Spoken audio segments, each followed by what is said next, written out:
Welcome to The Common Fan, your go-to podcast for SEC smack talk, top 25 game day predictions, and fan-first football takes in college or the NFL. Here is your host, Bryce Tillman. So grab a drink, pull up a chair, and let's talk ball. What's up, everybody? This is another episode of The Common Fan. I'm your host, Bryce Tillman, and thank you so much for making us a listen every single day. Week 0 is here, ladies and gentlemen, and college football will return this coming Saturday overseas with Kansas State versus Iowa State. This is going to be a Big 12 matchup in a Week 0 game playing overseas in, I believe it's Dublin. Yeah. What a game, right? 2 top 25 teams meeting up right here in Week 0. A conference game, the over and under being set at 49.5, with Kansas State and the Wildcats being -3 for the favorites in this game, with Iowa State with the money line at +130.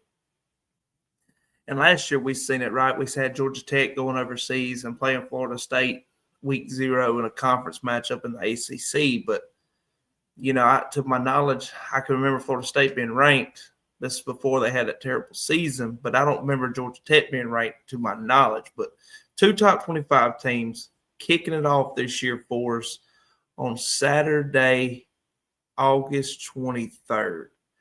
To kick the season off, man. I'm excited, thrilled, and I know a lot of you are as well. And we want to talk about the stake of these two teams and what it means right here from the beginning of the season in Week 0. I mean, these are two teams that are both have decent odds to win the Big 12 this coming season. And a lot of people, not to be dramatic about it, but they truly believe that this matchup right here in Week 0 alone could dictate and affect the outcome of the season for these two and decide, who's in that Big 12 matchup, who wins the the championship, who wins the championship and gets that playoff berth in with a conference championship. So Kansas State versus Iowa State. Avery Johnson and the Wildcats are favored by 3, August 23rd to kick off the college football season. So excited, guys. This right here, the Week 0 games are always fun. I love watching it. I don't really like the overseas. I don't agree with going overseas to play college football. I think it should stay here in America since it's American football. But that's a story for another day. Today also wrapped up NFL, which we have one more preseason game tomorrow night, but it was a weekend full of NFL preseason highlights going on. And we want to dive in and do a little recap on that and touch on a few of it. So as it sits right now, while I'm recording this at 9 o'clock Sunday night, you have the Bears are leading the Bills at the end of the second quarter, 28-0. So shout out Chicago. They got it going on. Jaguars versus the Saints today for 17-17 tie. And if you didn't watch this game, I encourage you to go back and check out the highlights of it. The Jags had the Saints 17-9 start of the fourth quarter. The Saints ended up coming back with a few minutes left of the game.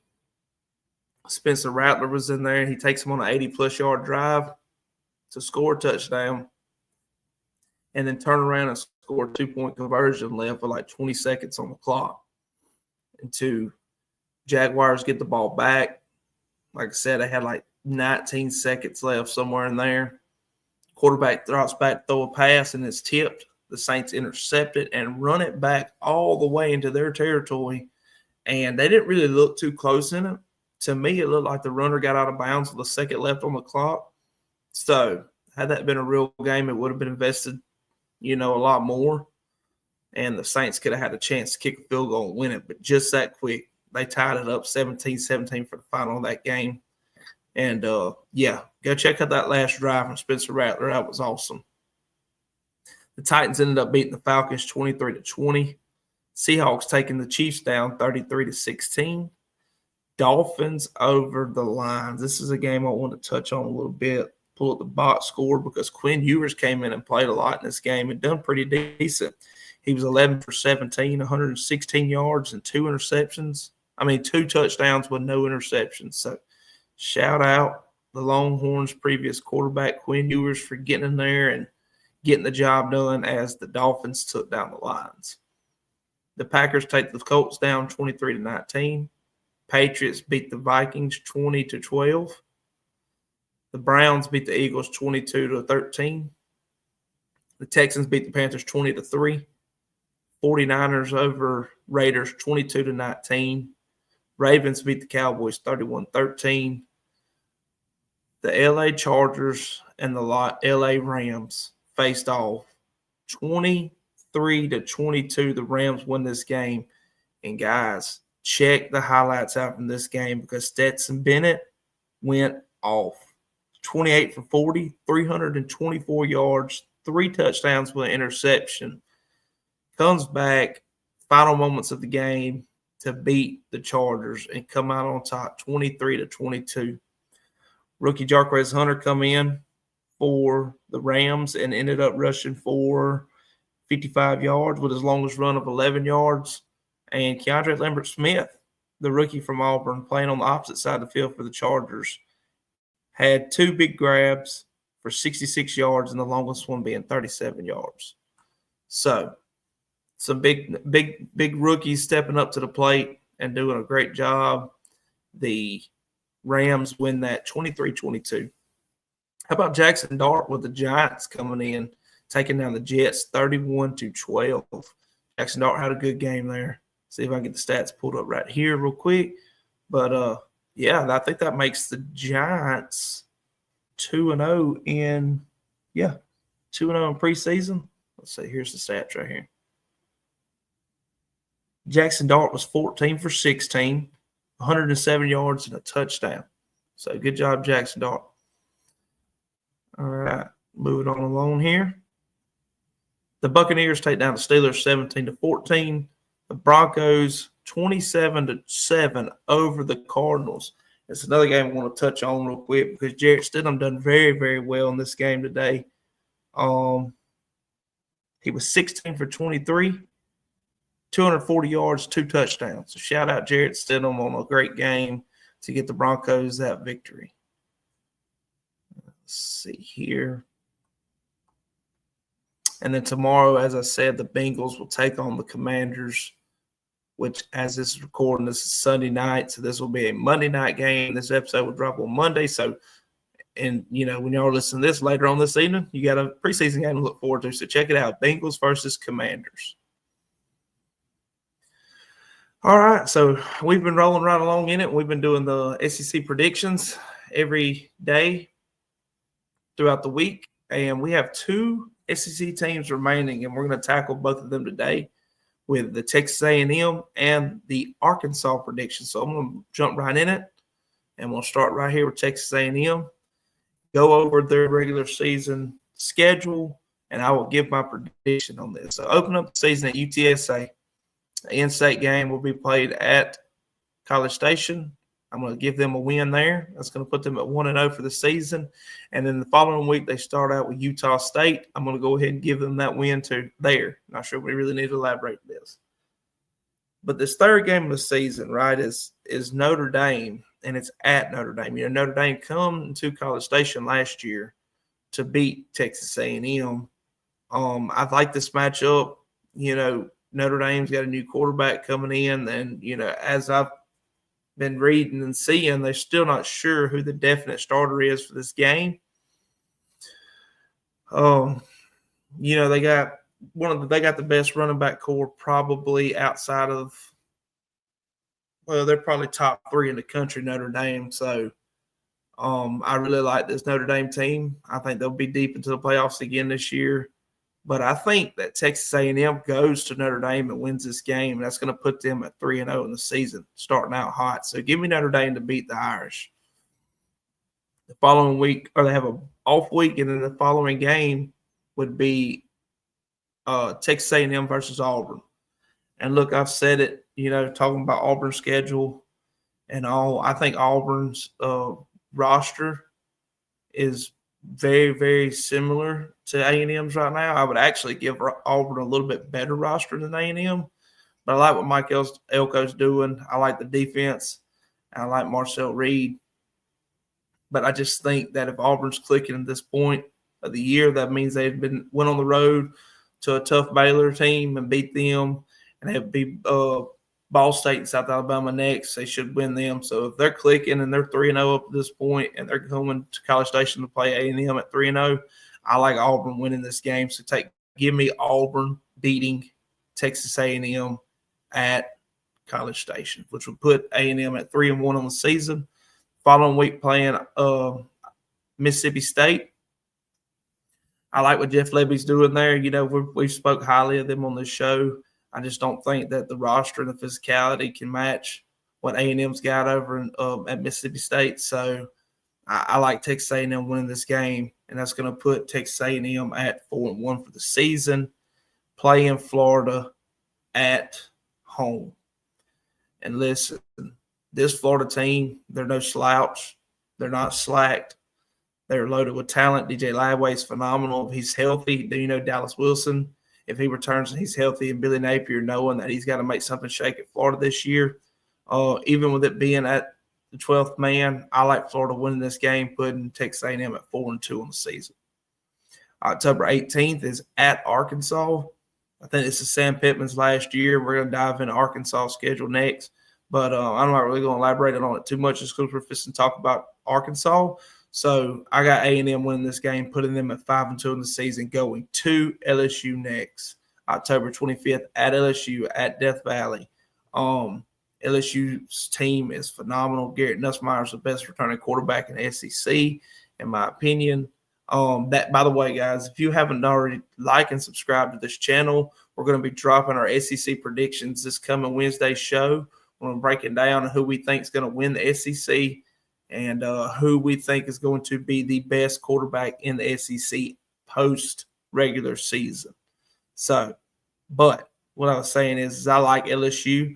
I like this team. I like the additions they've built on the defensive side of the ball, and as well as some added additions they've brought to the wide receiver room and whatnot. If LSU can improve their run blocking on the offensive line, I think they'll be super scary. And they're definitely national championship contenders. Give me LSU winning this game, putting Texas A&M at 5-3, and the following game would be at Missouri. I think Missouri got shafted in the top 25. I think that they've had, 2 or 3 consecutive 10-win seasons in a row. And the last big bowl game, they actually beat Ohio State, not last year before, I believe.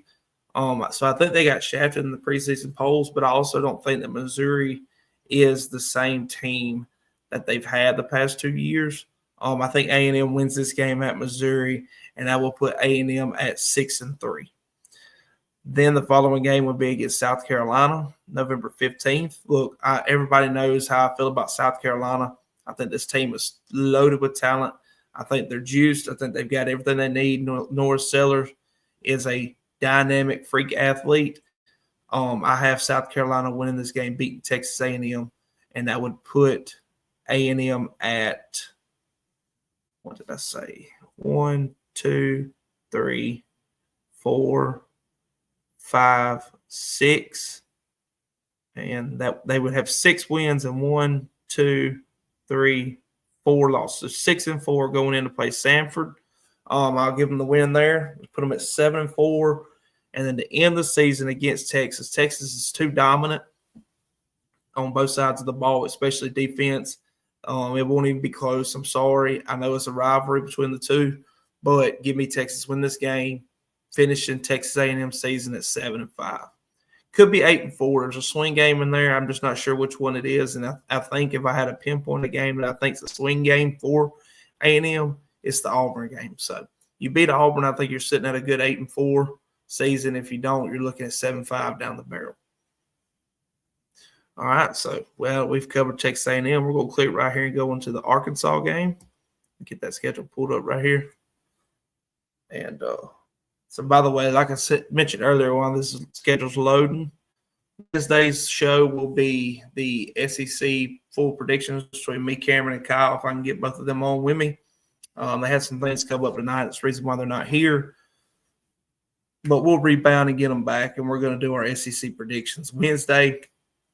And then Friday, we're going to drop down a full game preview of the Kansas State versus Iowa State game and some more fall camp news heading into the season to get us ready for next week, which it'll be officially week 1 then. Week 0 is now. Week 1 will be next Monday. So we're excited and looking forward to it. All right, the Arkansas schedule for 2025 is Alabama A&M to start the season.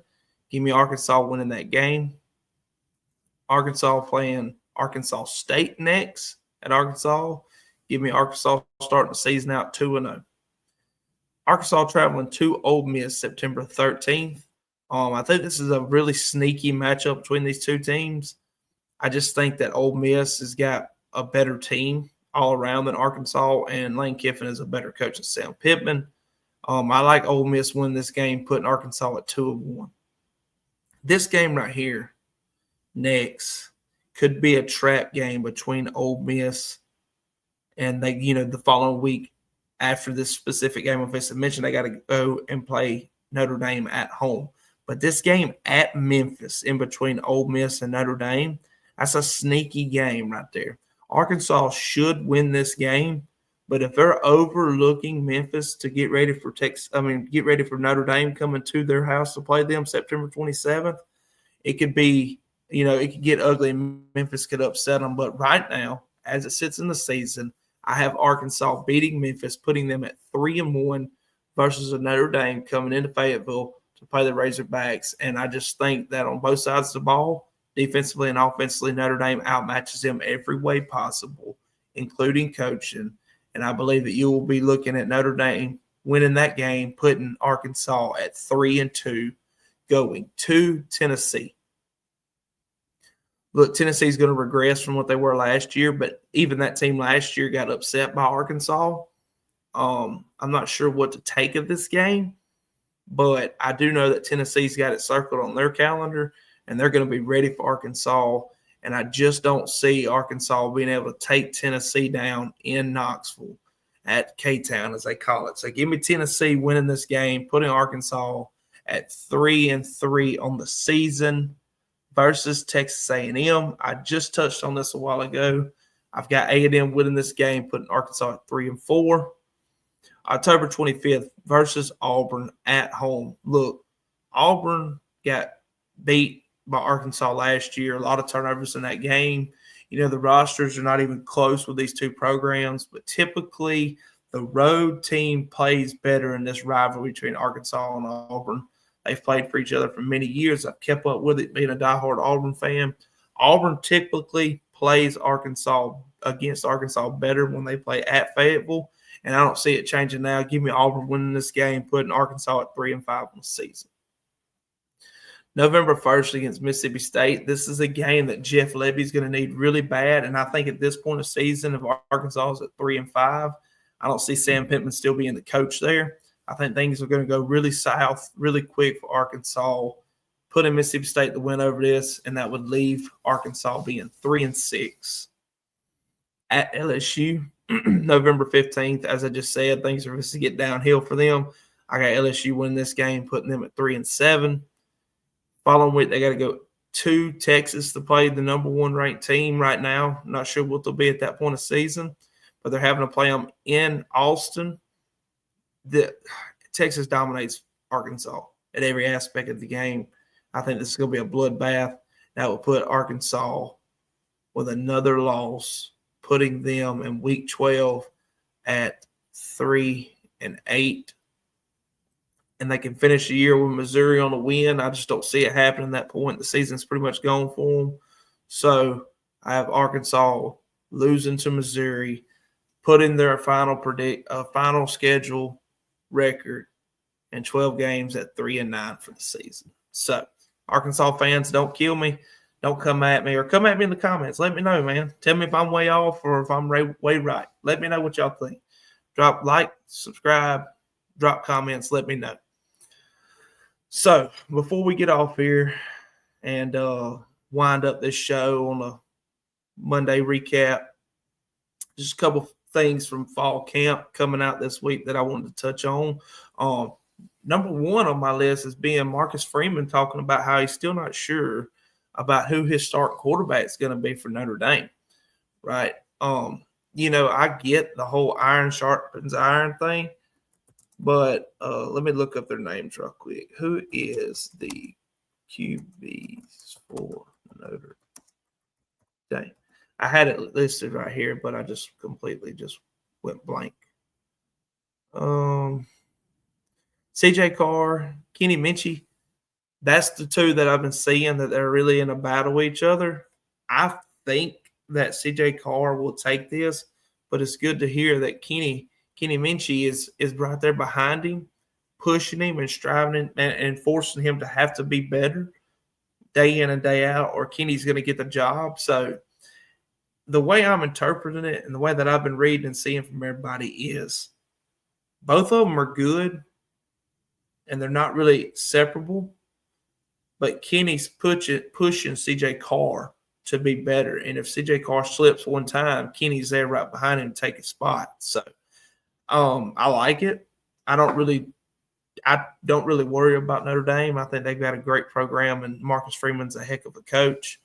Take them to the national championship last year. So just something interesting I want to point out to y'all is that we're a week away from season, or 2 weeks, I guess, for most teams before their opener, and they're still not sure on the starting quarterback yet. So something to keep an eye on. Another thing to keep an eye on that was breaking news today was Jan Miller was hurt with a collarbone injury, running back for Alabama.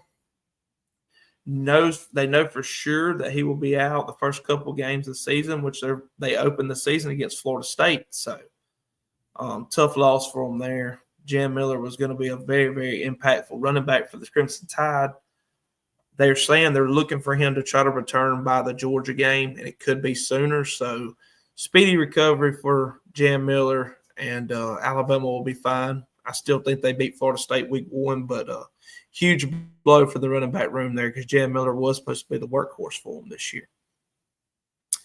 And then now, the last thing I'm going to end on before we wrap the show up is I have got my inbox flooded all week long, or since it come out, I should say. Is Hugh Freeze displeased with Jackson Arnold's production in camp so far? If you're on X or if you're on Instagram or, CBS, anywhere on Facebook, it's everywhere where people have got this clip. And what it is that it's Jackson Arnold in there, and they're kind of running like a 7-on-7 drill, right? Well, he takes a snap, and he's dropping back with the ball, and there's a receiver that kind of runs like a few-yard out route on the outside, and he's wide open. And Jackson holds on to the ball, what they call the play dead. And you just see Hugh Freeze go over and just sling his visor off and just really crawl in to Jackson and getting in him really good. And it was because Jackson was holding on to the ball too long, which has kind of been a trending topic throughout fall camp, is that Jackson's having a little bit of a trouble of holding on to the ball too long. And when plays are open, he's not getting it there quick enough. Now, 2 things from this. One, you as a head football coach, if your quarterback's messing up, you 1,000% have every right in this world to get in his tail and crawl him and correct him. And if you're on video for it, you own up to it, right? There's nothing wrong with good coaching like that. Now, if anybody's ever played sports before, you know that a coach is going to crawl you and get in your tail. And at that moment, if he ever stops, or if she ever stops, or they ever stop, whoever's coaching you, if they stop getting on to you, it doesn't mean you're perfect. It means that they don't care anymore. They're done with you. So I have no issue with Hugh Freeze coaching Jackson Arnold. And I do think that Jackson Arnold is Hugh's guy for the QB1. The second thing I want to point out is Jackson Arnold has a tendency to want to use his legs, being a true dual threat quarterback, right? His timing is off because Jackson's first instinct is if he doesn't see the wide receiver open, he wants to break out with his legs and take off. And in the drills like that on the 7-on-7, you really can't get in and do that. So that hesitation that he's there is he's trying to beat the reaction and the natural reaction in him, which is run. If the pass is not open, break out on the run. Let me use my legs. Let me get 3-4 yards with a quarterback scramble. And so what Hugh does in them drills, or any coach in this country, they typically try to eliminate that, right? So with Jackson taking too much time, as Hugh Freeze trying to drill it in his head, hey, if we're calling this play, don't go against our judgment. If he's wide open, throw the dadgum ball to him. And I think that's why Hugh Freeze had every right to get upset. Look, people will find the one piece of bad fruit on a tree loaded with ripe, good fruit, Don't base your judgments off of what Hugh Freeze thinks about Jackson Arnold from that one clip, because I can promise you I've watched 100 more of him throwing straight up dots, or him making big, long quarterback runs, or, him making the right reads and finding the check down and throwing back shoulder passes. Like, Jackson is Hugh's guy, okay? And this is going to be a good season for Jackson Arnold. Hugh Freeze is banking on him. The whole Auburn fan base is. So I think that Jackson Arnold will be fine. And I think that Hugh Freeze was justified in his video, but people just need to quit blowing things out of proportion. So, but yeah, guys, that's going to wrap it up for the Common Fan tonight. Kind of a shorter video, and it was just kind of like a last-minute thing because we was waiting on Cameron and Kyle to come in, and they had some things pop up. So we soloed it out, and I enjoyed it. Thank y'all. And we will see y'all Wednesday. So the schedule for the shows now that season's going to start is going to be Monday mornings, Wednesday mornings, Friday mornings. We'll have 3 shows a week, and we'll be breaking down and covering a lot of topics in the 3 shows versus a show every single day. It'll be 3 days a week. So mark it on your calendar, put it on your notifications, reminds, whatever. Monday, Wednesday, Friday, shows will be dropping. If there's a special show here and there where we get a special guest on with somebody, we might drop a Tuesday bonus episode or a Thursday bonus episode or even a Saturday morning bonus episode. But, yeah, so that pretty much sums it up. Thank y'all. This has been The Common Fan. You've been listening to The Common Fan. See y'all next time. Same tailgate.